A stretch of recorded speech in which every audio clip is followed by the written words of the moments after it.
Bonjour tout le monde! Aujourd'hui, on a eu envie de vous présenter notre compostage bokashi. Alors, qu'est-ce que c'est que le bokashi? En fait, bokashi veut dire matière organique fermentée en japonais. C'est donc une méthode qui permet de fermenter tous nos déchets organiques pour pouvoir les utiliser ensuite comme engrais naturel pour nos plantes. C'est donc génial parce que ça nous permet de produire nous-mêmes de l'engrais naturel avec nos propres déchets chez nous. Alors c'est extrêmement simple et peu coûteux puisqu'on a construit nous-mêmes nos seaux bokashi en récupérant des seaux chez les commerçants de notre rue. Donc encore un grand merci aux commerçants de la rue des Martyrs qui nous ont gentiment offert ces seaux.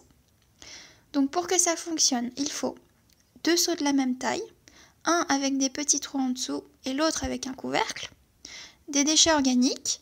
Donc nous, en tant que fleuristes, on a essentiellement des fleurs fanées, des feuilles, mais on récupère aussi des déchets du restaurant de l'hôtel Oi, donc du thé, du marc de café, des épluchures de fruits et légumes, des restes de plats, etc.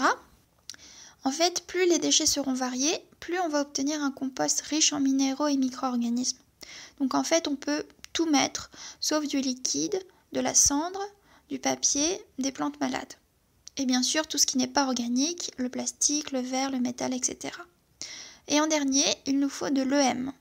C'est des micro-organismes efficaces. En fait, c'est ce qui va accélérer le processus de fermentation et faire en sorte que tout marche de manière efficace, on va dire. Voilà, une fois qu'on a tous ces éléments, on met le seau avec les petits trous dans le deuxième seau.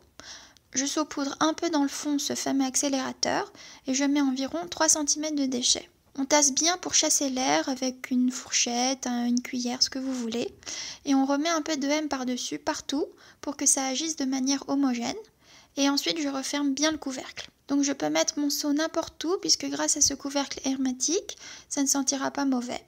Il faut quand même éviter de le mettre en plein soleil, et aussi s'il fait en dessous de 8 degrés, ça ne fermentera pas du tout. Voilà. Environ 2 semaines après, on va pouvoir venir récupérer le jus, soit en ouvrant le robinet, ou alors pour nos seaux faits maison, il suffit de soulever le seau du dessus. En fait, ce jus est un engrais liquide, qu'on dilue à 1%, c'est-à-dire 10 ml par litre d'eau, et on arrose nos plantes avec.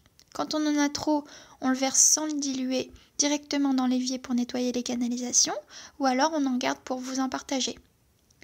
Ensuite, on remplit notre seau au fur et à mesure qu'on a des déchets, on tasse bien, on saupoudre un peu de M à chaque fois avant de bien refermer le couvercle. Tous les 2-3 jours environ, on pourra venir récupérer ce jus qu'il faudra utiliser le plus souvent possible pour ne pas avoir trop d'humidité dans le seau. Si jamais vous apercevez des taches blanches comme ça, c'est plutôt un bon signe, mais si ça sent très mauvais, une odeur différente que celle de la fermentation, c'est que ça n'a pas bien fonctionné. Quand notre seau est complètement rempli, on le laisse reposer 2 semaines en récupérant bien le jus tous les 3-4 jours.